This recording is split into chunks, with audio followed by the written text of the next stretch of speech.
Hello, good morning students. Welcome है आप लोगों का सिनर्जी आईएएस एकेडमी पे, जहां पर हम क्लास 12 की पॉलिटिकल साइंस की बुक पोस्ट इंडिपेंडेंस, जिसको हम चैप्टर वाइज फॉर्मेट में कॉम्प्रिहेंसिवली डिस्कस कर रहे हैं।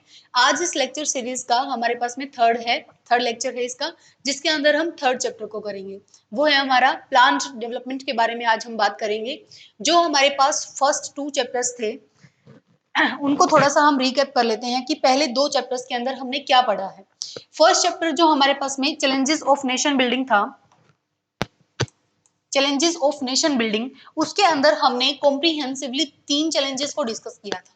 फर्स्ट चैलेंज था हमारे पास में to shape the nation, to shape the nation, कि हमें भारत की रूपरेखा को कैसे तैयार करना है, उसके अंदर कितने यूनियन टेरिटरीज को ऐड ऑन करना है, कितने हमारे पास में स्टेट्स को ऐड ऑन करना है। ये चीज हमने फर्स्ट चैप्टर के अंदर देखी थी। कितना मुश्किल हमारे लिए ये रहा, पार्टीशन को डिस्कस किया हमने, लास्ट में हमने हैदराबाद मणिपुर को डिस्कस किया, और फिर हमने स्टेट रीऑर्गेनाइजेशन कमीशन भी देखा इसके अंदर, जिसने 14 स्टेट्स और 6 यूनियन टेरिटरीज हमारे पास में बनाए थे। देखो, इसके अंदर जो 3 चैलेंजेस थे हमारे पास में, फर्स्ट था to shape the nation, second challenge था हमारे पास में डेमोक्रेसी का। ठीक है, सेकंड चैलेंज हमारे पास में क्या था कि कंट्री के अंदर हमें डेमोक्रेसी लेके आनी है। आगे बात समझ में, डेमोक्रेसी के रिस्पेक्टिव में हमने चैप्टर सेकंड को डिस्कस कर लिया है, जिसके अंदर हमने कांग्रेस को देखा, उसका कोalition सिस्टम देखा, हमने अपोजिशन पार्टीज को पढ़ा अच्छे से कि कौन कौन सी हमारे पास में अपोजिशन पार्टीज का, बेशक उनकी टोकन रिप्रेजेंटेशन है, लेकिन कैसे वो डेमोक्रेसी को स्टैब्लिश करने में कंट्रीब्यूट कर रही है। इसी टाइप से हमारे पास में थर्ड चैलेंज था हमारे पास में डेवलपमेंट का। ठीक है, कि हमें हमारे इंडिया की डेवलपमेंट किस टाइप से करनी है, कौन कौन से सेक्टर्स की डेवलपमेंट करनी है, प्राइमरी फोकस हमारा किस चीज पे होना चाहिए, सेकेंडरी फोकस हमारा किस चीज पे होना चाहिए, कितने सेक्शन के लोगों को हमें कवरअप करना है, और किस टाइप से इंडस्ट्रीज का डेवलपमेंट करना है, एग्रीकल्चर का डेवलपमेंट करना है, मैन्युफैक्चरिंग का डेवलपमेंट करना है, सर्विसेज सिस्टम इंडिया के अंदर इंट्रोड्यूस करना है। ये सभी चीजें हम चैप्टर थर्ड के अंदर देखेंगे डेवलपमेंट के अंदर। तो फर्स्ट और सेकंड चैप्टर आपका हो चुका है। आप इस प्लेलिस्ट में फर्स्ट और सेकंड वीडियो को देख सकते हैं अपना फर्स्ट लेक्चर कंप्लीट करने के लिए और सेकंड लेक्चर कंप्लीट करने के लिए। जो आपके दोनों चैप्टर्स हैं वो कॉम्प्रिहेंसिवली उसके अंदर डिस्कस्ड हैं। आज हम इसी टाइप से थर्ड चैप्टर को शुरू करेंगे। थर्ड चैप्टर को शुरू करते हैं फिर। आज थर्ड चैप्टर है हमारे पास में। इस चैप्टर के अंदर पहले हम एक ब्रीफ ओवरव्यू ले लेते हैं कि इसके अंदर हम क्या क्या डिस्कस करने वाले हैं। देखो, What were the key choices and the debates about the development? जब डेवलपमेंट की बात आती है तो हमारे पास में हमारे लीडर्स के सामने काफी सारी चॉइसेस हैं कि उन्हें कैपिटलिस्ट मॉडल अपनाना है, उन्हें सोशलिस्ट मॉडल अपनाना है, उन्हें इंडस्ट्रीज की डेवलपमेंट करनी है, उन्हें एग्रीकल्चर की डेवलपमेंट करनी है, उन्हें इन्वायरमेंट को देख के चलना है, उनको ट्राइबल कल्चर हमारे पास में साथ लेके चलना है। तो एक डेवलपमेंट का मतलब हमारे पास में जो चीज हमारे लिए डेवलपमेंट है, जरूरी नहीं है कि जिस एरिया के अंदर डेवलपमेंट हो रही है वो वहां के लोग भी ये फील करें कि उनकी डेवलपमेंट हो रही है।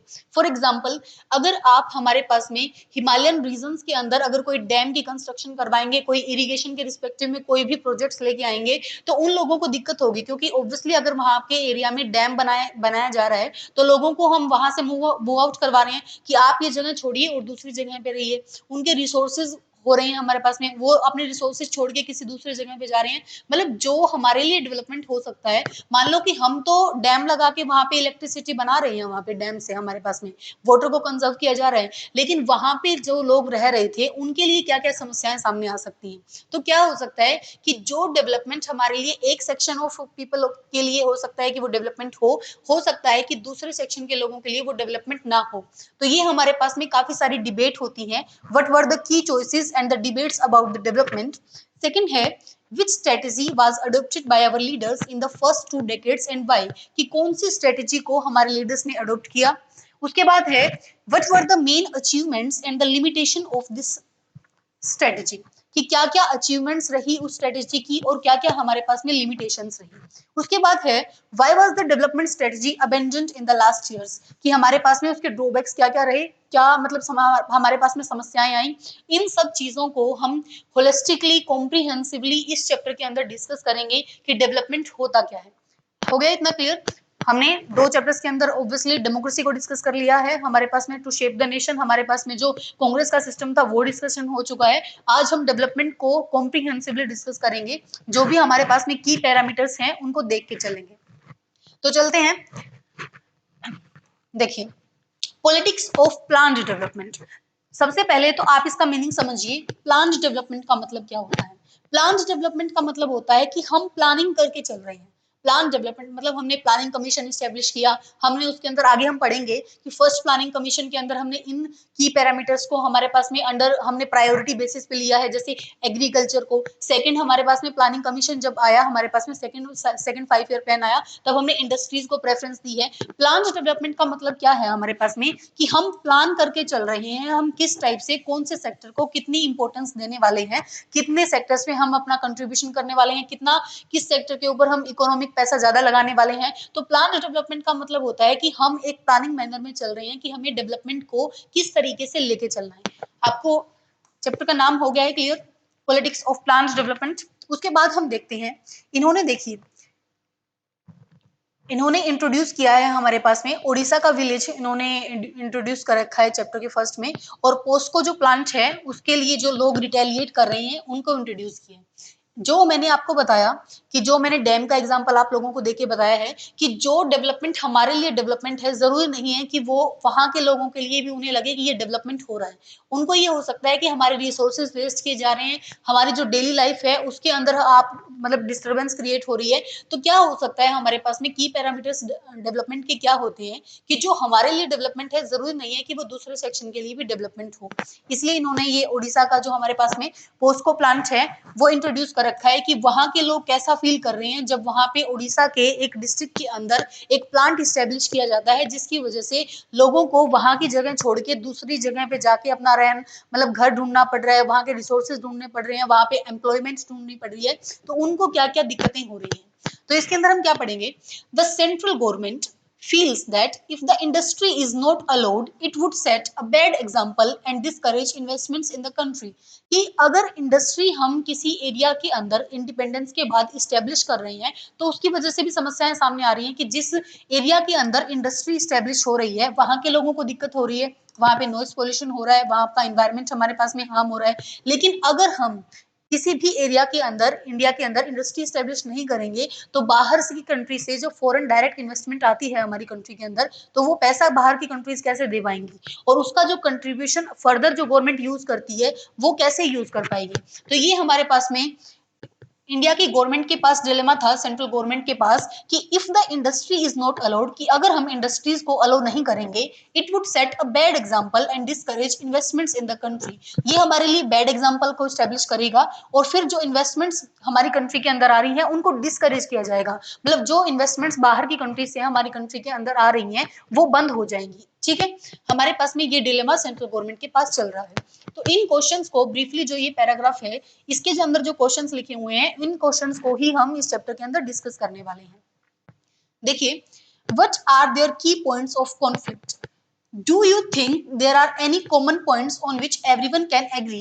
Can this issue be resolved in a way which satisfies all the various interests? कि क्या हम डेवलपमेंट का एक ऐसा हमारे पास में मध्यम मार्ग निकाल सकते हैं जिसकी वजह से कॉन्फ्लिक्ट्स को रिजोल्व किया जा सके, कि हमारे पास में जितने भी इश्यूज हैं, जो वेरियस इंटरेस्ट हैं, हम उनको ध्यान में लेके चल सकें, जो भी हमारे पास में पॉइंट्स ऑफ कॉन्फ्लिक्ट्स हैं हम उनको रिजोल्व कर सकें, कि क्या हमारे पास में एक मीडिएटर पाथ ऐसा हो सकता है। इन सब चीजों को हम इसके अंदर चैप्टर के अंदर देखेंगे। अब है हमारे पास में पॉलिटिकल कंटेस्टेशन, कि पॉलिटिक्स के अंदर हमारे पास में क्या चल रहा है। देखिए,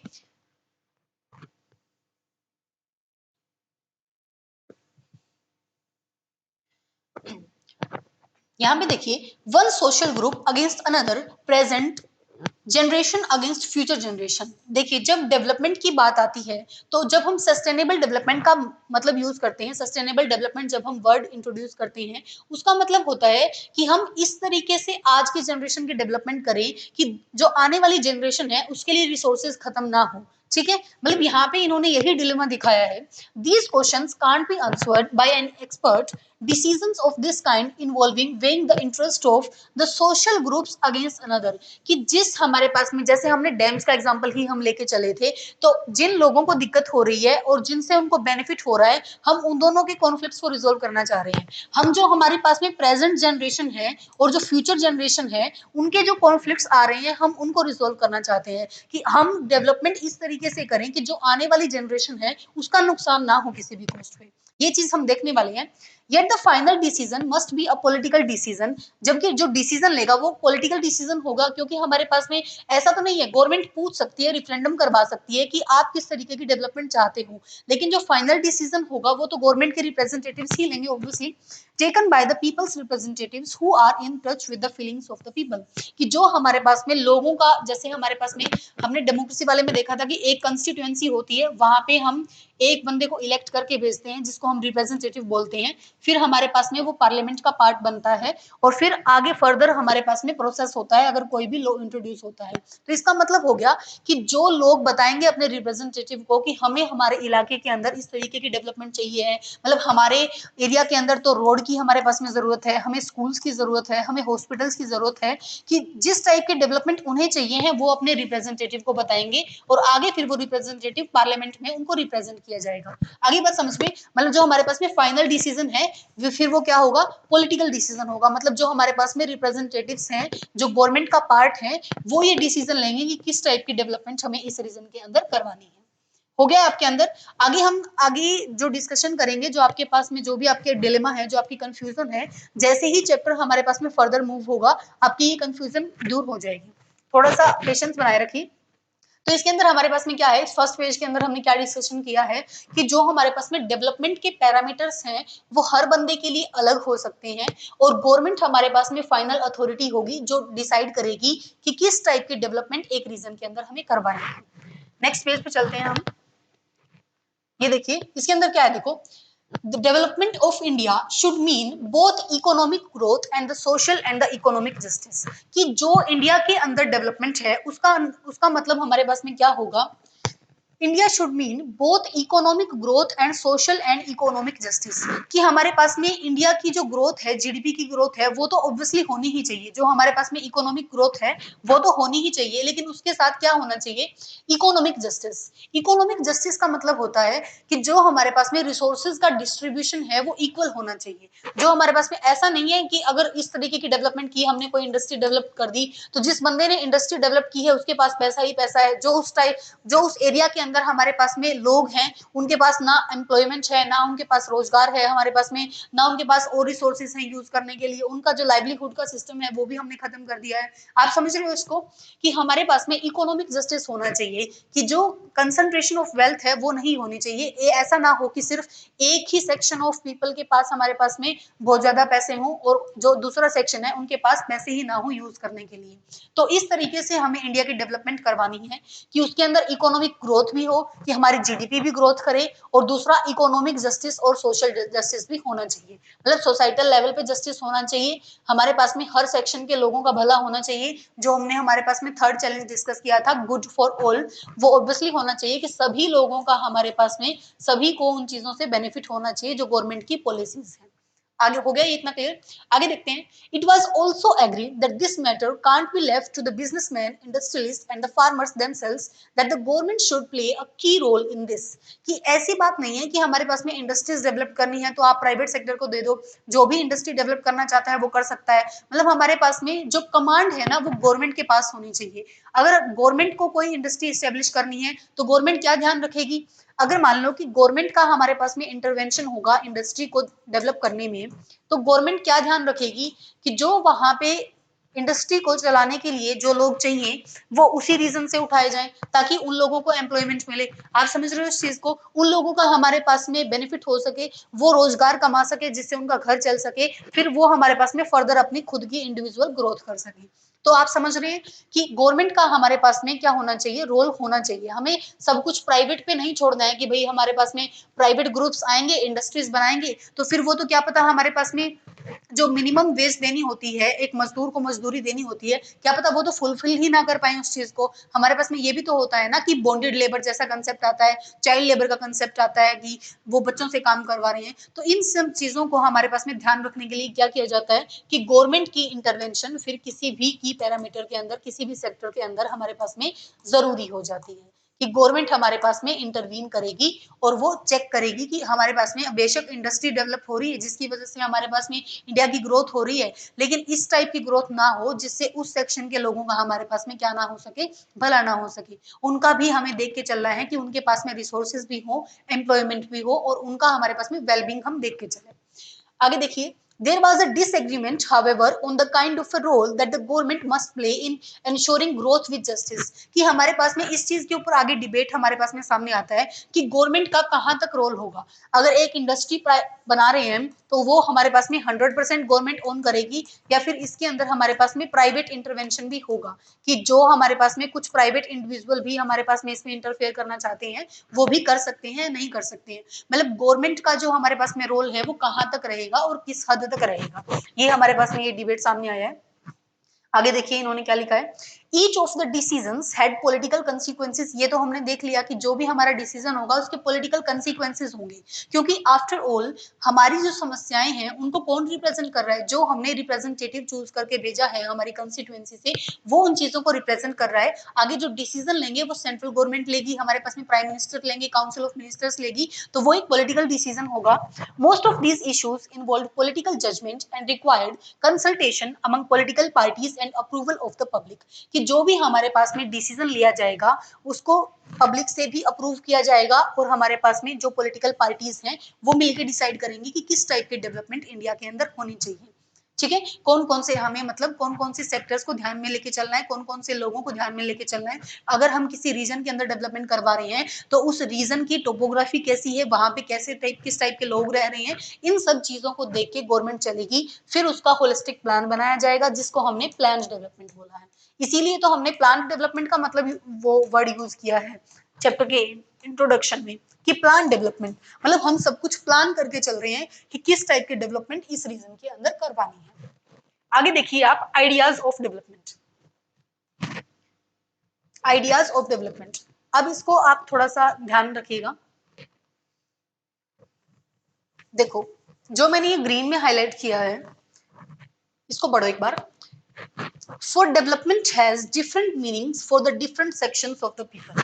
कि डेवलपमेंट का मतलब हमारे पास में डिफरेंट सेक्शन ऑफ पीपल के लिए अलग अलग होगा। कि हमारे पास में देखो किसी एक रीजन के अंदर हमारे पास में अमीर भी रह रहे हैं, गरीब भी रह रहे हैं, हमारे पास में मजदूर भी रह रहे हैं, मिडिल क्लास भी रह रही हैं, वुमेन्स भी रह रही हैं, बुजुर्ग भी रह रहे हैं, हमारे पास में इतने सारे सेक्शन के लोग रह रहे हैं। अगर गवर्नमेंट कोई पॉलिसी बना रही है, ठीक है, अगर गवर्नमेंट कोई पॉलिसी बना रही है तो वो पॉलिसी इस टाइप से होनी चाहिए कि वो इस अमीर को भी बेनिफिट करे, वो इस गरीब को भी बेनिफिट करे, वो इस मिडिल क्लास को भी बेनिफिट करे। अगर कोई ट्राइबल कल्चर हमारे पास में SC ST कम्युनिटी से रह रहे हैं हमारे पास में, अब उसको भी बेनिफिट करना चाहिए। जो हमारे पास में इसमें वुमेन रह रही हैं उनको भी बेनिफिट करना चाहिए, जो इसमें बच्चे हैं उसको भी बेनिफिट करना चाहिए। आप समझ रहे हो इस चीज को, मतलब कि डेवलपमेंट का हमारे पास में, डेवलपमेंट का मतलब हर सेक्शन हर वर्ग के लोगों के लिए अलग अलग होगा। अगर मान लो कि गवर्नमेंट जो है वो पेंशन इंट्रोड्यूस कर रही है बुजुर्ग लोगों के लिए, तो हमारे पास में जो अनएम्प्लॉयड लोग हैं, जो अनएम्प्लॉयड लोग हैं जिनके पास रोजगार नहीं है, वो क्या चाहेंगे कि भाई गवर्नमेंट जो है उनको बेरोजगारी भत्ता भी दे। समझ रहे हो इस चीज को, मतलब अगर बच्चे हैं हमारे पास में, बच्चे क्या चाहेंगे कि उनको एजुकेशन प्रोवाइड की जाए, उनकी हेल्थ की ध्यान, उनकी हेल्थ के लिए हमारे पास में हॉस्पिटल्स होने चाहिए। तो मतलब हर सेक्शन के लिए हमारे पास में डेवलपमेंट के पैरामीटर्स अलग अलग होंगे, क्योंकि हर बंदा इंडिविजुअल लेवल पे क्या सोचता है कि जो उसको जरूरत है, जिस चीज की उसको जरूरत है वो चीज गवर्नमेंट प्रोवाइड करे। अगर वहां हॉस्पिटल्स नहीं है गवर्नमेंट हॉस्पिटल्स प्रोवाइड करे। अगर रोड अच्छी नहीं बनी हुई है, जिसको स्कूल में जाने में दिक्कत हो रही है, वो क्या चाहेंगे कि भाई ये रोड बन जाए जिसकी वजह से हम स्कूल में जा सके। ठीक है, जो बुजुर्ग हैं वो क्या चाहेंगे कि भाई उनको थोड़े से कम रेट पे उनको अनाज मिल जाए, अगर उनके पास हम, क्योंकि वो काम नहीं कर सकते हैं, तो वो क्या चाहेंगे, वो इस टाइप की डेवलपमेंट चाहेंगे। अगर कोई SC ST कम्युनिटी से है तो वो क्या चाहेगा कि गवर्नमेंट जो है वो स्कॉलरशिप्स इंट्रोड्यूस करे, उनकी जो फीस है उसके अंदर थोड़े सा हमारे पास में उनको वो किया जाए कि कंसेशन दिया जाए कि आपको इतनी कम भी फीस देनी पड़ेगी हमारे पास में। इसी टाइप से अगर कोई ट्राइबल कल्चर है वहां का, तो ट्राइबल कल्चर के लोग क्या चाहेंगे कि भाई गवर्नमेंट इतना इंटरवीन ना करे कि जिस तरीके से हम रह रहे हैं, जिस तरीके से हम जी रहे हैं, मतलब हमें डेवलपमेंट में इंक्लूड ना करें। वो क्या चाहेंगे कि भाई अगर हम अलग से रहना चाह रहे हैं, हम आइसोलेटेड वे से रहना चाह रहे हैं, तो हमें उस तरीके से रहने दिया जाए। समझ रहे हो, इस लाइन का हमारे पास में एक क्वेश्चन बन सकता है, सब्जेक्टिव क्वेश्चन बन सकता है कि भाई development has different meanings for the different sections of the people, कि कैसे डेवलपमेंट का मतलब हर सेक्शन के लोगों के लिए अलग अलग होगा, डिफरेंट होगा। ये हो गया आपको क्लियर, इसमें इन्होंने एग्जांपल भी दे रखा है। आगे चलते हैं हम। इट वाज कॉमन देन, देखो जब भी हम डेवलपमेंट की बात करते हैं, जब भी हम डेवलपमेंट की बात करते हैं, हम तो जो वेस्ट की कंट्रीज हैं, जो हमारे पास में यूएसए है, हमारे पास में यूरोप की जो कंट्रीज हैं, हम उनको रेफर करते हैं कि अगर मान लो कि हम कह रहे हैं कि भाई डेवलप्ड है कोई नेशन, तो हम किससे कंपेयर करके चल रहे हैं कि क्या उस देश के अंदर हमारे पास में जैसे वेस्ट के अंदर ऊंची ऊंची बिल्डिंग्स हैं, जैसे वेस्ट के लोग जिस टाइप से सोच रहे हैं कि क्या उस रीजन के अंदर उस टाइप से लोग रह रहे हैं, उनको जो हमारे पास में इतनी ऊंची बिल्डिंग्स मिल रही हैं, कंट्री के अंदर इतनी इतनी ऊंची बिल्डिंग्स भी हैं, और हमारे पास में जो उनका स्टैंडर्ड ऑफ लिविंग है वही उनका स्टैंडर्ड ऑफ लिविंग है या नहीं है। मतलब जब भी हम डेवलपमेंट को कंपेयर करते हैं तो हम किससे कंपेयर करते हैं, जो वेस्ट की कंट्रीज हैं हम उनसे कंपेयर करते हैं। इन्होंने यही दे रखा है, it was common then as it even now for example to refer to the west as the standard for measuring development, कि जब भी हमें डेवलपमेंट को मेजर करने की बात आती है तो हम वेस्ट को इंट्रोड्यूस करते हैं, हम वेस्ट से कंपेयर करते हैं चीजों को। Development was about becoming more modern and modern was about becoming more like the industrialise countries of the waste,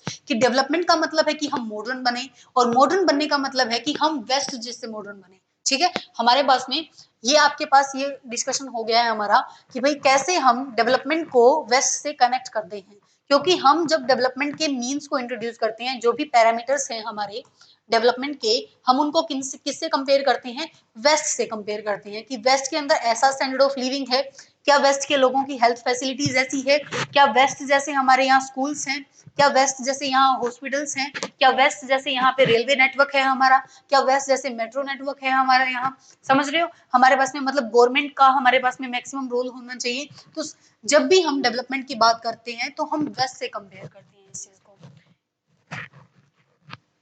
अब ये हो गया है हमारा। अब इसके अंदर हमारे पास में राइट और लेफ्ट का इन्होंने डिबेट दे रखा है, what is left and what is right. देखिए आपको सिंपली याद रखना है कि एक होती है हमारे पास में, एक होता है हमारे पास में राइट विंग, दूसरा होता है हमारे पास में लेफ्ट विंग। आपको एक ही कंसेप्ट याद रखना है कि जब भी आपको डिफरेंस करने की बात आएगी आपको वो ध्यान रखना है।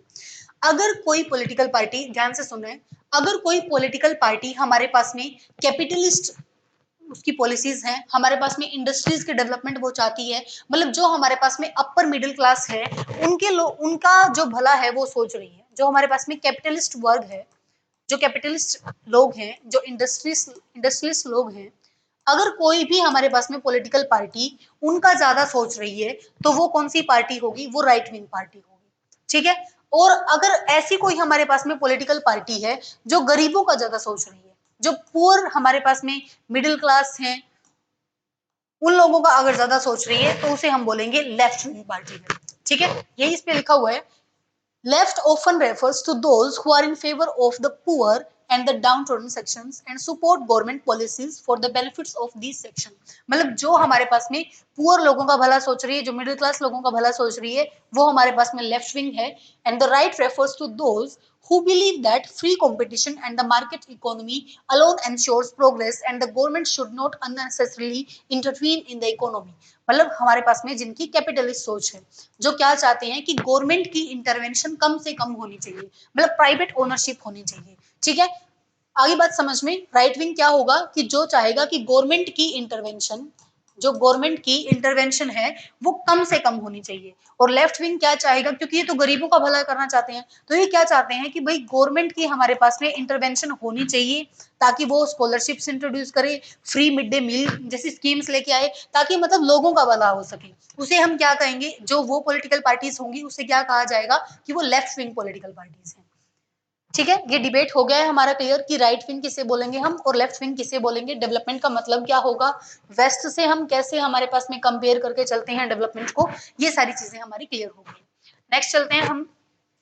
इसके अंदर देखिए इसी चीज को वेस्ट से कंपेयर करके हमारे पास में कंट्रीज को डिवाइड किया जाता है कि हमारे पास में वो कंट्री डेवलप्ड है, वो डेवलपिंग है, या फिर वो अंडर डेवलप्ड है।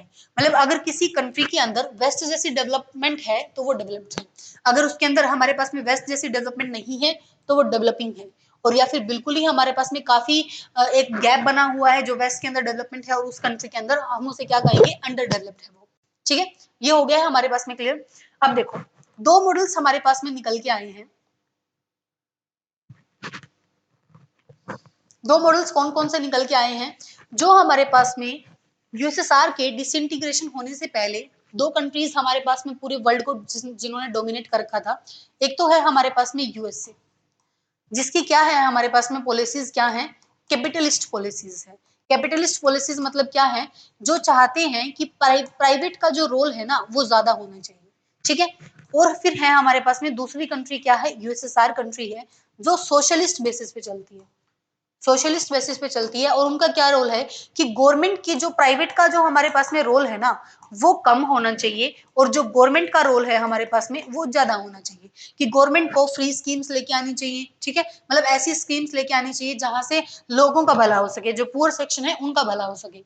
यही इन्होंने रेफर कर रखा है यहाँ पे। Two models of the modern development, the liberal capitalist model as in much of the Europe and the USA, and the socialist model as in the USSR। कि यूएसएसआर के अंदर हमारे पास में सोशलिस्ट मॉडल है, और हमारे पास में यूएसए और यूरोप जैसी कंट्रीज के अंदर हमारे पास में क्या है, लिबरल कैपिटलिस्ट ऑर्डर है।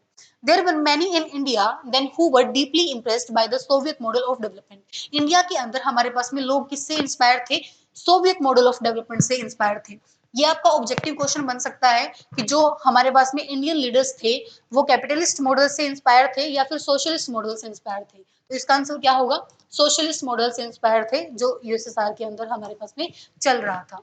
ठीक है, मतलब इंडिया ऑब्वियसली क्यों जाएगा कि भाई सोशलिस्ट मॉडल क्यों जाएगा भाई, क्योंकि इंडिया के अंदर गरीबी है। उस टाइम पे जब हमें इंडिपेंडेंस मिली थी तो लोगों को गवर्नमेंट की जरूरत थी। लोग क्या चाहते थे कि भाई गवर्नमेंट हमारे पास में पॉलिसीज को इंट्रोड्यूस करे, गवर्नमेंट हमारे पास में की पैरामीटर्स जो हैं जैसे कि poverty, malnutrition, gender inequality, इन सब चीजों को काउंटर करे। मतलब गवर्नमेंट की इंटरवेंशन उन लोगों को चाहिए थी, वो चाहते थे कि गवर्नमेंट इंटरवीन करे और इन सेक्टर्स को अच्छे से उनका हमारे पास में संभाल सके, उन चीजों को हेल्थ फैसिलिटीज इंट्रोड्यूस कर सके, एजुकेशन को बेहतर बना सके। इसीलिए हमने, आपसे ये रीजन भी पूछा जा सकता है, एक 2 मार्कर या फिर 4 मार्कर क्वेश्चन हो सकता है कि हमारे पास में हमने सोशलिस्ट मॉडल को क्यों अपनाया है, क्योंकि इंडिया की कंडीशन उस टाइम पे ऐसी ही थी, इलिटरेसी थी, हमारे पास में पावर्टी थी, हेल्थ फैसिलिटीज अच्छी नहीं थी, एजुकेशन फैसिलिटीज अच्छी नहीं थी, जिसके चलते हमने क्या चाहा कि हमें प्राइवेट की इंटरवेंशन अभी फिलहाल नहीं चाहिए, हमें इंटरवेंशन चाहिए है गवर्नमेंट की, कि गवर्नमेंट स्कीम्स इंट्रोड्यूस करे, गवर्नमेंट हमारे पास में हॉस्पिटल्स को बनाए, गवर्नमेंट स्कूल्स को बनाए, गवर्नमेंट कॉलेजेस को बनाए, गवर्नमेंट रोड नेटवर्क डेवलप करे, मतलब गवर्नमेंट ये सभी काम करे ताकि हमारे पास में देश का क्या हो सके, भला हो सके। आगे चलते हैं हम, आगे क्या है देखो, ये हमने हो गया है हमारे पास में socialist model of development. For some industrialisation seem to be the preferred path, for others the development of the agriculture in particular elevation of the rural poverty was the priority. इन्होंने क्या कहा है कि जब हमने सोशलिस्ट मॉडल को लेके चले हैं, ये तो हमारे पास में क्लियर हो गया है, दो मॉडल्स थे हमारे पास में, कैपिटलिस्ट और सोशलिस्ट। इंडिया ने किसको अपनाया है, सोशलिस्ट मॉडल को अपनाया है। उसके रीजंस देख लिए हैं हमने कि भाई इंडिया का जो लेवल था हमारे पास में, electricity, poverty, education, health facilities, road network, इन सभी के चलते हमने सोशलिस्ट मॉडल को अपनाया है। उसके बाद में हम देखते हैं सोशलिस्ट मॉडल में भी गवर्नमेंट की प्रायोरिटी क्या होनी चाहिए, कि गवर्नमेंट एग्रीकल्चर को संभाले या गवर्नमेंट इंडस्ट्रीज को संभाले, कि गवर्नमेंट हमारे पास में किसको संभाले, एग्रीकल्चर को ज्यादा प्रायोरिटी दे या फिर इंडस्ट्री के अंदर हमारे पास में ज्यादा प्रायोरिटी दे, कि हमारे पास में इंडस्ट्री का ज्यादा नेटवर्क फैलाए ताकि हमारे पास में इंडस्ट्रीज डेवलप हो सके, लोगों को हमारे पास में रोजगार मिल सके। या फिर उस टाइम पे जो इंडिया की कंडीशन थी कि हम खाने के लिए जो अनाज चाहिए वो भी हम बाहर से इंपोर्ट कर रहे हैं, तो हमें उस चीज को डील करना चाहिए कि भाई हमारे पास में जो एग्रीकल्चर रिफॉर्म्स लेके आने चाहिए, लैंड सीलिंग जैसी चीजें, जमींदारी अबोलिशन लॉज जो गवर्नमेंट ने इंट्रोड्यूस किए हैं वो करने चाहिए हमें। तो ये हमारे पास में एक डिबेट था कि हमारे पास में पॉवर्टी को रिड्यूस करें, वो हमारी प्रायोरिटी होनी चाहिए, या फिर हमारे पास में क्या होना चाहिए, इंडस्ट्रियलाइजेशन पे हम ध्यान दें। तो एक ये डिलेमा सामने आया था जो कि हम आगे 5 ईयर प्लान्स में डिस्कस करेंगे। उसके बाद में हमारे पास में है देखो प्लानिंग। प्लानिंग किसे बोलते हैं, there was a consensus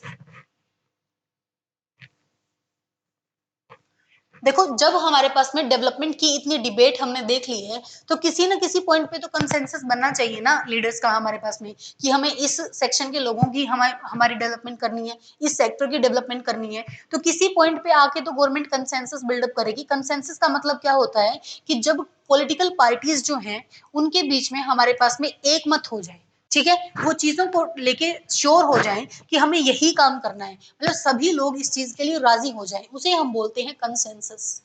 consensus.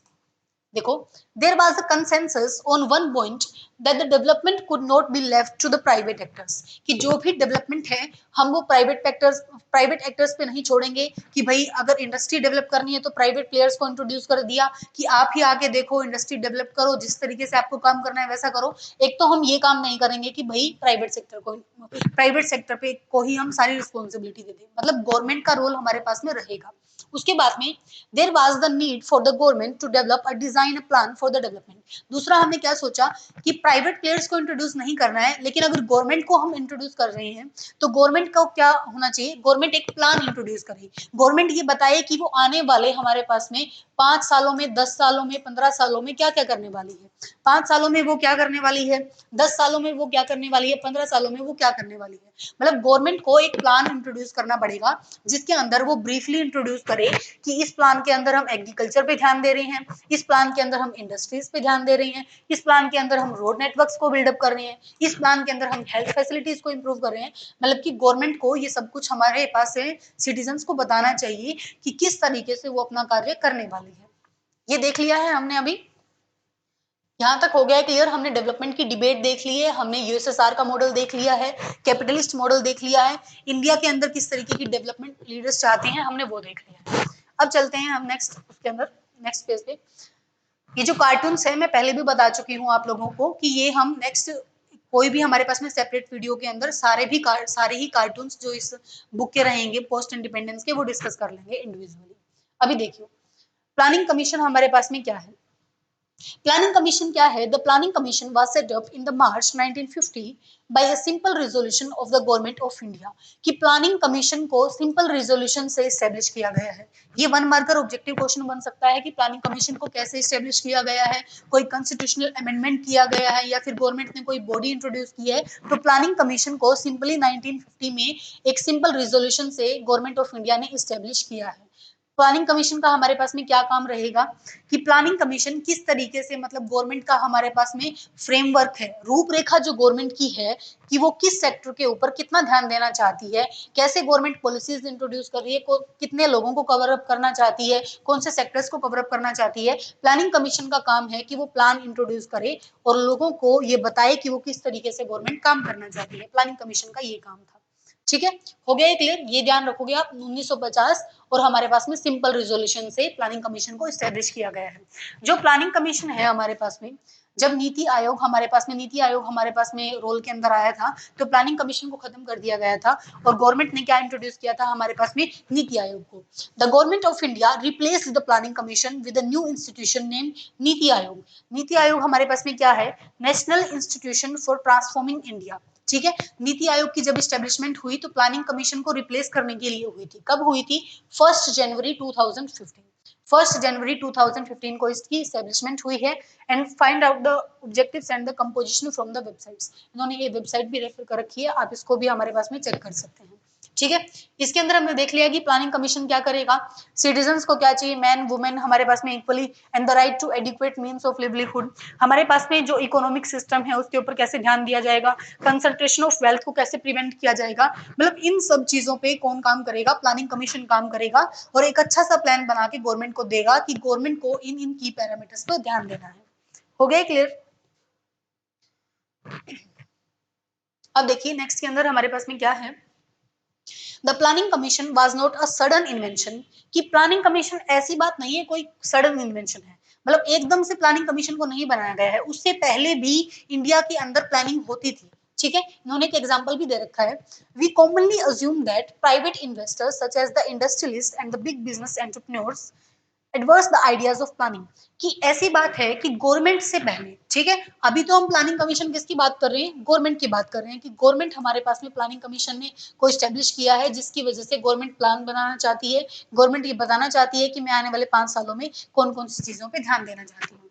उससे पहले हमारे पास में जो इंडस्ट्रियलिस्ट थे, जो हमारे पास में इंडस्ट्रियलिस्ट थे, उन्होंने भी प्लान बनाया था। सबसे पहले इनफैक्ट हमारे पास में इंडिया का जो इन्होंने यहाँ पे एग्जांपल डाल रखा है वो इंडस्ट्रियलिस्ट का ही डाल रखा है। क्या लिख रखा है इन्होंने, a section of the big industrialist got together in 1944 and drafted a joint proposal for setting up a planned economy in the country. It was called the Bombay Plan. इसको क्या कहा जाता है, इसको बॉम्बे प्लान कहा जाता है। ये आप याद रखोगे, आपका ये क्वेश्चन बन सकता है कि बॉम्बे प्लान क्या था। बॉम्बे प्लान क्या था कि जब हम प्लानिंग की बात करते हैं तो हम गवर्नमेंट को इंट्रोड्यूस करते हैं कि गवर्नमेंट को प्लान बनाना चाहिए, प्लानिंग कमीशन स्टैब्लिश किया। लेकिन ऐसी बात नहीं है कि सिर्फ गवर्नमेंट ही ऐसी पहली एंटिटी है जिसने प्लान बनाया है। उससे पहले हमारे पास में एक ग्रुप ऑफ इंडस्ट्रियलिस्ट जो हमारे पास में है, a section of big industrialist, जो 1944 में इकट्ठे हुए और उन्होंने बॉम्बे प्लान बनाया, और उसके अंदर उन्होंने बताया कि किस तरीके से हम डेवलपमेंट करना चाहते हैं। मतलब ये हमारे पास में प्राइवेट एंटिटीज का प्लान था, इंडस्ट्रीज का प्लान था, जो 1944 में इंट्रोड्यूस हुआ था। ये आपको याद रखना है, इसका ईयर याद रखना है, इसका नाम याद रखना है। इसके अंदर ये याद रखना है कि इसके अंदर गवर्नमेंट की इंटरवेंशन नहीं थी, इसके अंदर किसकी इंटरवेंशन थी, इंडस्ट्रियलिस्ट की इंटरवेंशन थी। ये 4-5 चीजें आपको बॉम्बे प्लान से रिगार्डिंग आपके पास क्लियर होनी चाहिए कि क्या है। आगे चलते हैं, बॉम्बे प्लान इन्होंने दे रखा है, आगे देखो। The early initiatives, as in the USSR, the Planning Commission of India opted for 5-year plans, and the idea is very simple. The Government of India prepares a document कि जो हमारे पास में Government of India है वो prepare करेगी document जिसके अंदर उन्होंने आने वाले 5 सालों के बारे में लिखा होगा। 5-year प्लान ऑब्वियसली क्या है हमारे पास में, 5 सालों का हमारे पास में रूपरेखा दे रही है कि 5 सालों में गवर्नमेंट किस चीज पे ज्यादा फोकस करना चाहती है। ठीक है, आगे इन्होंने कटिंग डाल रखी है, देखो। Government is divided into 2 parts. Government ने हमारे पास में इस चीज को 2 भागों में विभाजित किया है। Non plan budget that is spent on the routine times on a yearly basis, and the plan budget. ठीक है, 2 चीजों में इन्होंने डिफरेंशिएट कर रखा है इस चीज को, non plan and plan. Plan हमारे पास में जो 5-year प्लान्स में गवर्नमेंट ने के जो की पैरामीटर्स हैं कि हम डैम बनवाएंगे, हम इरिगेशन को इम्प्रूव करेंगे, अगर उन चीजों पे जो पैसा जाएगा गवर्नमेंट ने उसको किस में डाला है, प्लान बजट में, बजट के अंदर, प्लान बजट के अंदर। और जो गवर्नमेंट के हमारे पास में डेली के खर्चे हैं, ठीक है, सैलरी वगैरह के खर्चे हैं, वो हमारे पास में नॉन प्लान बजट के अंदर हो जाएंगे। ठीक है, गवर्नमेंट ने दो चीजों में इसमें डिवाइड किया है, प्लान के अंदर और नॉन प्लान के अंदर।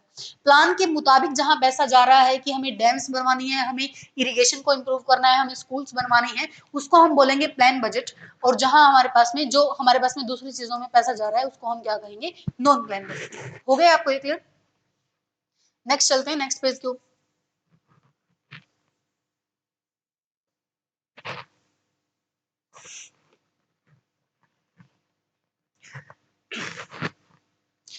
नेक्स्ट पेज पे है हमारे पास में, देखिए इन्होंने क्या दे रखा है यहाँ पे कि जो हमारे पास में फर्स्ट 5-year प्लान है उसको कब इंट्रोड्यूस किया, सेकंड 5-year प्लान को कब इंट्रोड्यूस किया। The draft of the first 5-year plan and then the actual plan document released in the December 1951, कि फर्स्ट 5-year प्लान को कब इंट्रोड्यूस किया गया है, इन्होंने ये बात दे रखी है। फर्स्ट 5-year प्लान को कब इंट्रोड्यूस कर रखा है, दिसंबर। ये थोड़े से फैक्ट्स आप ध्यान रखेंगे, जैसे हमने बॉम्बे प्लान को ध्यान रखा था, क्या ध्यान रखा था, बॉम्बे प्लान था, इंडस्ट्रियलिस्ट की इन्वॉल्वमेंट थी, गवर्नमेंट की इन्वॉल्वमेंट नहीं थी, और 1944 के अंदर बॉम्बे प्लान आया था। इसी टाइप से हमारे पास में इसके अंदर देखेंगे हम कि 1951 के अंदर हमारे पास में फर्स्ट 5-year प्लान आ रहा है। उसमें अंदर क्या था, a lot of excitement in the country. जो हमारे पास में एकेडमिक्स हैं, जो जर्नलिस्ट हैं, इंडस्ट्रियलिस्ट हैं, फार्मर्स हैं, वो इसको देखने के लिए हमारे पास में रेडी थे, बहुत ज्यादा एक्साइटेड थे कि गवर्नमेंट किन चीजों को हमारे पास में फोकस में देगी, फार्मर्स के लिए गवर्नमेंट क्या करेगी, जो वुमेन हैं उनके लिए क्या करेगी, जो ट्राइबल्स हैं उनके लिए क्या करेगी, जो जर्नलिस्ट हैं उनके लिए क्या करेगी, जो हमारे पास में इंडस्ट्रियलिस्ट हैं उनके लिए क्या करेगी, कि सभी लोग एक्साइटेड थे कि गवर्नमेंट उनके लिए क्या करने वाली है। अभी आगे हम देखेंगे the second 5 year plan in 1956। Second 5 year plan कब आया? 1956 के अंदर आया and continued somewhat till the third 5 year plan in 1961। ये आप ईयर्स याद रखोगे। फर्स्ट 5 ईयर प्लान कब आ रहा है? 1951 के अंदर। सेकंड 5 ईयर प्लान हमारे पास में क्या आ रहा है? 1956 के अंदर। और थर्ड 5 ईयर प्लान हमारे पास में कब आ रहा है? 1961 के अंदर। ठीक है, ये चीजें होगी हमारे पास में क्लियर। उसके बाद में देखिए हम आगे भी डिस्कस करेंगे कि 61 के बाद हमारे पास में क्या हुआ था। 62 में हमारे पास में चाइना के साथ वॉर हुआ, 65 में हमारे पास में हमारा पाकिस्तान के साथ वॉर हुआ, तो जिसकी वजह से जो फोर्थ 5 ईयर प्लान है वो टाइम पर नहीं आ पाया था। जो हमारा फोर्थ 5 ईयर प्लान है उसको हम टाइमली रिलीज नहीं कर पाए थे, जिसको गवर्नमेंट ने क्या बोला है? प्लान हॉलीडे भी बोला है। ठीक है, the government decided to take a plan holiday though many criticisms emerged both about the process and the priorities of these plans the foundation of India's economic development was firmly in place of them. इन्होंने क्या बात की है कि इन reasons की वजह से criticise भी किया जा रहा था गवर्नमेंट को कि government timely fourth 5 year plan को इंट्रोड्यूस नहीं कर पाई है। ठीक है, ये हमारा हो गया क्लियर कि गवर्नमेंट ने 5 ईयर प्लान्स कैसे इंट्रोड्यूस किए हैं, क्या डिबेट्स रही है हमारे पास में, कौन से सालों के अंदर हमारे पास में फर्स्ट 5 ईयर प्लान 1951 के अंदर आया है, फिर 56 के अंदर आया है, और थर्ड 5 ईयर प्लान हमारे पास में 1961 के अंदर आया है। और जो उसके बाद जो टाइम लिया गवर्नमेंट ने हमारे पास में, जिसको क्या कहा गया है? प्लान हॉलीडे, क्योंकि हमारे पास में 62 में हमारा चाइना के साथ वॉर हुआ था और 65 के अंदर हमारा पाकिस्तान के साथ वॉर हुआ था। ये चीजें हो गई क्लियर। नेक्स्ट पेज के ऊपर चलते हैं। आगे देखो the first 5 year plan. First 5 year plan में देखिए क्या था। फर्स्ट 5 ईयर प्लान में हमारे पास the first 5 year plan 1951 to 56। आपको 5 ईयर प्लान से रिगार्डिंग क्या आपको ध्यान रखना है कि किन्होंने उसको डिजाइन किया है और कौन कौन सी चीजों के ऊपर ज्यादा फोकस दिया गया है। ईयर हमारे पास में हो गया 51 से 56। So to get the country's economy out of the cycle of the poverty and के एन राज ने इसको डिजाइन किया था। A young economist involved in drafting the plan argued that India should hasten slowly for the first 2 decades। इन्होंने देखो ये एक term आई है hasten slowly, इसका मतलब क्या है? हैसन स्लोली का मतलब है कि धीरे धीरे दौड़िए। ठीक है, दौड़िए लेकिन धीरे धीरे दौड़िए। देखो ये कॉन्ट्राडिक्टरी सी चीज है कि आपको दौड़ने के लिए भी कहा जा रहा है लेकिन आपको दौड़ने के लिए धीरे धीरे कहा जा रहा है। इसी तरीके से हमने फर्स्ट 5 ईयर प्लान को डिजाइन किया था कि हम चीजों पे फोकस देंगे, जितना फोकस देना है उतना फोकस देंगे, उससे ज्यादा देंगे इनफैक्ट, लेकिन हम धीरे धीरे चीजों को इंट्रोड्यूस करेंगे। कि पहले हम एग्रीकल्चर पे ध्यान दे रहे हैं, सेकंड 5 ईयर प्लान के अंदर हम इंडस्ट्रीज पे ध्यान दे रहे हैं, मतलब धीरे धीरे हम लेके चलेंगे कि फर्स्ट 5 ईयर प्लान के अंदर हम क्या इंट्रोड्यूस कर रहे हैं, सेकंड 5 ईयर प्लान के अंदर हम किन चीजों पे फोकस कर रहे हैं, ऐसे ही थर्ड 5 ईयर प्लान के अंदर हम किन चीजों पे फोकस दे रहे हैं। तो देखिए फर्स्ट 5 ईयर प्लान में हमारे पास में किन चीजों पे फोकस दिया गया था। The agrarian sector including the investment in the dam and irrigation. First 5 year plan में एग्रीकल्चर के ऊपर फोकस था। ठीक है, किसके ऊपर फोकस था? एग्रीकल्चर के ऊपर फोकस था, जिसके अंदर हमने डैम्स बनाए हैं, हमने इरिगेशन पे फोकस दिया है। Agriculture sector was hit hardest by the partition.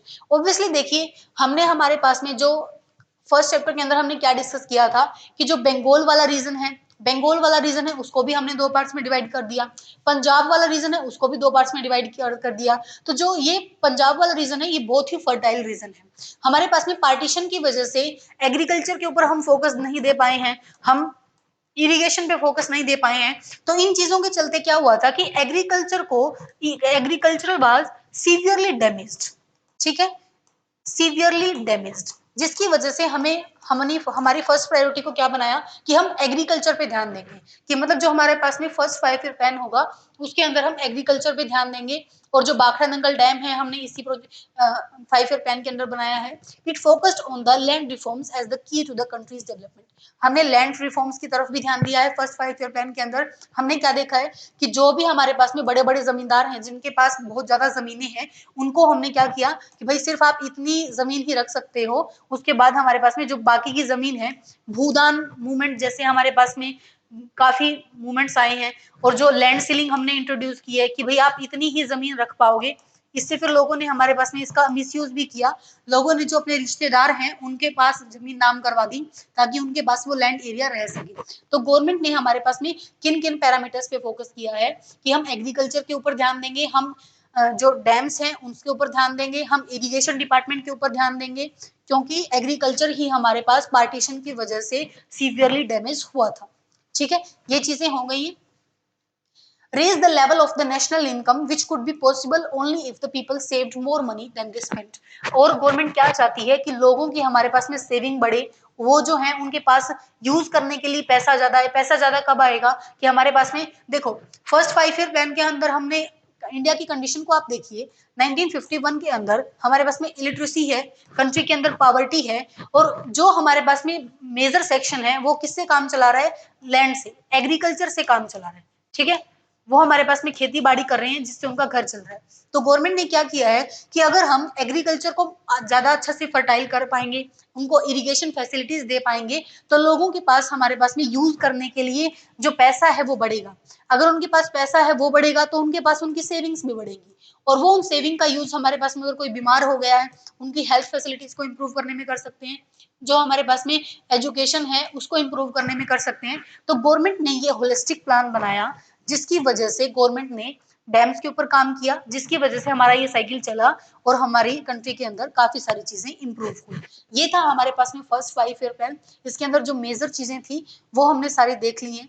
K. N.. राज जो है उन्होंने यहाँ पे ड्राफ्ट किया है इस प्लान को। 1951 के अंदर ये प्लान आया है, एग्रीकल्चर के ऊपर फोकस दिया है। क्यों फोकस दिया है ये भी रीजन हमने देख लिया है। आगे चलते हैं हम सेकंड 5 ईयर प्लान। देखो सेकंड 5 ईयर प्लान के अंदर अब देखो गवर्नमेंट ने क्या सोचा कि पहले 5 साल हमने एग्रीकल्चर के ऊपर लगा दिए हैं, अब जो नेक्स्ट 5 ईयर आने वाले हैं हम उसको इंडस्ट्रीज की डेवलपमेंट करेंगे। हम हमारी कंट्री के अंदर इंडस्ट्रीज की डेवलपमेंट करेंगे ताकि मैन्युफैक्चरिंग सेक्टर बढ़ सके। मैन्युफैक्चरिंग सेक्टर बढ़ेगा, अगर इंडस्ट्री डेवलप किए तो वहां के लोगों को रोजगार मिलेगा, वहां के लोगों को रोजगार मिलेगा तो वो अपनी हेल्थ फैसिलिटीज को इम्प्रूव कर सकते हैं। मतलब हमारा काम क्या है, फर्स्ट 5 ईयर प्लान के अंदर हमने एग्रीकल्चर पे फोकस क्यों दिया, क्योंकि बहुत सारे लोग एग्रीकल्चर पे डिपेंडेंट है। एग्रीकल्चर की हेल्प से लोगों के पास पैसे प्रोवाइड करवाए गए कि अगर हम इरिगेशन को अच्छे से बेहतर करेंगे तो लोगों की फसलें ज्यादा बिकेंगी, फसलें अच्छी होंगी और जिससे उनके पास पैसा आएगा। सेकंड हमने देखा हैवी इंडस्ट्रीज की डेवलपमेंट करवाई है, जिसकी वजह से हमने before this plan was finalised the Congress party at its session held at Avadi near the Madras city passed an important resolution. It decided that socialist pattern of society was its goal. हो गया हमारे पास में, क्योंकि हमने जो डिबेट देखी थी कि अगर हम इंडस्ट्रीज के डेवलपमेंट करवाएंगे तो उसके अंदर हमारे पास में इंडस्ट्रीज की अगर हम डेवलपमेंट करवाएंगे तो उसके अंदर गवर्नमेंट का रोल ज्यादा रहेगा या प्राइवेट का रोल ज्यादा रहेगा। इस चीज को दूर करने के लिए वहां के लीडर्स ने मद्रास सिटी के अंदर जो हमारे पास में आबादी था, ठीक है, उसके अंदर हमने क्या डिसाइड किया है लीडर्स ने कि हम गवर्नमेंट की इंटरवेंशन ज्यादा रखेंगे। इसीलिए इन्होंने बोला है socialist pattern of the society. Socialist pattern of society का मतलब क्या है कि जहां पे गवर्नमेंट का जो काम है वो ज्यादा है, प्राइवेट की इन्वॉल्वमेंट हमने कम रखी है। कि जो हमारे पास में जैसे इलेक्ट्रिसिटी हो गया, रेलवेज वाला सेक्टर हो गया, स्टील वाला सेक्टर हो गया, मशीनरीज वाला सेक्टर हो गया, कम्युनिकेशन का सेक्टर हो गया, मतलब इन सारे सेक्टर्स में हमारे पास में गवर्नमेंट की इन्वॉल्वमेंट रहेगी और गवर्नमेंट ये इंश्योर करेगी कि रेलवे नेटवर्क डेवलप किया जाए, लोगों के पास इलेक्ट्रिसिटी प्रोवाइड की जाए। देखो अगर इलेक्ट्रिसिटी प्रोवाइड नहीं की जाएगी तो फिर अगर मान लो डैम बनाया है, इरिगेशन कैनाल्स बनाए हैं, अगर वहां पे इलेक्ट्रिसिटी ही नहीं है तो फिर ऑब्वियसली हमारे पास में ऑयल का यूज करना पड़ेगा जो फार्मर्स हैं, तो उसकी वजह से भी नुकसान होगा। इसीलिए गवर्नमेंट ने क्या किया, सेकंड 5 ईयर प्लान के अंदर इन चीजों पे फोकस किया कि गवर्नमेंट इन चीजों पे काम करेगी जिसकी वजह से हमारे पास में जो आउटपुट है, जो जीडीपी की जो ग्रोथ है वो ज्यादा हो सके। हो गया। सेकंड 5 ईयर प्लान को किसने डिजाइन किया था, पीसी महालनोबिस ने। इन्होंने इसको सेकंड 5 ईयर प्लान को डिजाइन किया है। फर्स्ट को किसने किया था, के.एन. राज ने किया था। ये हमारे पास में कुछ फैक्ट्स हैं जो आपको ध्यान रखने चाहिए। ठीक है, नेक्स्ट चलते हैं हम नेक्स्ट पेज के ऊपर। फर्स्ट 5 ईयर प्लान हो गया है हमारे पास में, सेकंड 5 ईयर प्लान हो गया है, और सेकंड 5 ईयर प्लान में इंडस्ट्रीज की डेवलपमेंट के साथ हमने क्या देख लिया है, socialist pattern of the society. जो सोशलिस्ट पैटर्न ऑफ सोसाइटी है इसको हमने देख लिया है कि इसका मतलब क्या है। इसका मतलब है कि प्राइवेट की इन्वॉल्वमेंट हमारे पास में कम रहेगी और गवर्नमेंट की इन्वॉल्वमेंट हमारे पास में ज्यादा रहेगी। लास्ट पे आ गए हैं हम, इसको थोड़ा सा अच्छे से देखेंगे। had its problem as well as India was technologically backward. ठीक है, इंडिया जो है वो टेक्नोलॉजिकली बैकवर्ड था ऑब्वियसली उस टाइम में, so it had to spend precious foreign exchange to buy technology from the global market. तो उसके थोड़े से ड्रॉबैक्स अगर आपको पूछे जाएं कि सेकंड 5 ईयर प्लान के क्या ड्रॉबैक्स रहे हैं, अगर हमने इंडस्ट्रीज पे फोकस किया है तो हमें देखो जो न्यू टेक्नोलॉजीज हैं, जो मशीन्स हैं, वो कंट्री के अंदर लेके आनी पड़ेंगी। और वो कैसे लेके आनी पड़ेंगी? अगर हम बाहर की कंट्री से हमारी कंट्री के अंदर मशीन्स और टेक्नोलॉजी लेके आ रहे हैं, मतलब हम बदले में उनको हमारा पैसा दे रहे हैं, फॉरेन एक्सचेंज जो है वो दे रहे हैं हम। जो हम फॉरेन एक्सचेंज देखो, जब 1991 के रिफॉर्म्स लेके आए थे हम, 1991 में रिफॉर्म्स क्यों लेके आने पड़े थे? क्योंकि हमारे पास में फॉरेन रिजर्व्स की कमी हो गई थी। हमारे पास में, हमारे पास बाहर की कंट्री से इंपोर्ट के लिए कुछ दिनों के लिए ही पैसा बचा था कि हम इतने दिन ही अफोर्ड कर सकते हैं। जब हमने आईएमएफ को कहा कि हमें फॉरेन रिजर्व चाहिए, तो उन्होंने कहा कि आपको आपकी जो कंट्री में की जो इकोनॉमी है उसके अंदर लिबरलेशन, प्राइवेटाइजेशन और ग्लोबलाइजेशन जैसे रिफॉर्म्स इंट्रोड्यूस करने पड़ेंगे। तो यही हम सेकंड 5 ईयर प्लान के अंदर देख रहे हैं कि जब हम बाहर से मशीन्स लेके आ रहे हैं, बाहर से टेक्नोलॉजिकल एडवांसमेंट लेके आ रहे हैं, तो जिसकी वजह से हमारे पास में ग्लोबल मार्केट के अंदर हमारे पास में जो फॉरेन एक्सचेंज है हमारे, वो कम बढ़ रही है। ठीक है, मतलब वो हमारे वेस्ट हो रहे हैं यहाँ पे। दैट अबाउट वेस्ट तो नहीं बोल सकते, लेकिन हमारे पास में ये है कि अगर एक लंबे टाइम तक हम इंडिया के अंदर टेक्नोलॉजी डेवलप नहीं करेंगे और हम बाहर की कंट्री से टेक्नोलॉजी अगर लेके आएंगे, तो वो हमारे पास में फॉरेन रिजर्व्स हमारे वहां पे जा तो रही हैं। तो अगर एक लंबे टाइम तक ये चलता रहेगा, तो हमारे फॉरेन रिजर्व्स ऑब्वियसली एक टाइम पे ऐसा आएगा जहाँ पे ये बिल्कुल खत्म हो जाएंगे। और फिर हमें, वो ऑब्वियसली हुआ भी 1991 के टाइम पे, जहाँ पे हमें एलपीजी रिफॉर्म्स इंट्रोड्यूस करने पड़े। ठीक है। Others thought that the industry was wrongly given priority over agriculture. कुछ हमारे पास में ऐसे सेक्शन के हमारे पास में लीडर्स थे जिन्हें लग रहा था कि सिर्फ और सिर्फ एग्रीकल्चर पे फोकस होना चाहिए, इंडस्ट्री पे फोकस नहीं होना चाहिए। देखो ये तो पॉसिबल नहीं हो पाएगा, क्योंकि हमें एक टाइम के बाद एग्रीकल्चर भी अच्छी करनी है और इंडस्ट्रीज भी अच्छी करनी है, जो सर्विस सेक्टर्स है वो भी अच्छा करना है। ठीक है, ये हो गया है हमारा चैप्टर कंप्लीट। उसके बाद देखिए आपके क्वेश्चंस आ गए हैं, या आप कोशिश कीजिए आपसे सोल्व हो जाएंगे। ठीक है, एक बार हम देख लेते हैं कि किसी उसके अंदर कुछ रह ना जाए। ये हमने पढ़ लिया है, सेकंड 5 ईयर प्लान हमने पढ़ लिया है, ये भी हमने डिस्कशन कर लिया है इस चीज का। जो अर्ली इनिशिएटिव्स थे, प्लानिंग कमीशन था, जो हमारे पास में नीति आयोग था, इसको हमने बेहतर तरीके से डिस्कशन कर लिया है। इस चीज पे भी प्लानिंग को डिस्कस कर लिया है हमने। उसके बाद में हमारे पास में लेफ्ट और राइट विंग को भी हमने डिस्कस कर लिया है। ठीक है, ये आ गया हमारे पास में पॉलिटिक्स ऑफ प्लान्ड डेवलपमेंट। तो ऑलमोस्ट जो हमारा थर्ड चैप्टर है उसको हमने फिनिश कर लिया है।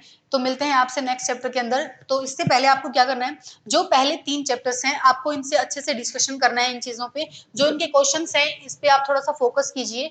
आप जिस तरीके से मैं आपको वर्बली एक्सप्लेन कर रही हूँ आप उस चीज पे फोकस कीजिए, और जो क्वेश्चंस हैं उसको रिजोल्व करने की कोशिश कीजिए, उनके सॉल्यूशंस ढूंढिए। और जो प्रीवियस ईयर क्वेश्चन सीबीएसई की वेबसाइट पे अवेलेबल है, आप उनको एक बार देखिए कि कौन सा क्वेश्चन आपका रह रहा है। ठीक है, आप इस पे कमेंट भी कर सकते हैं, जो भी इस पे आपकी जो कंफ्यूजन्स हैं हम उसको जरूर करेंगे दूर। तो मिलते हैं नेक्स्ट लेक्चर के अंदर जो हमारा 4th चैप्टर है उसके साथ। Thank you.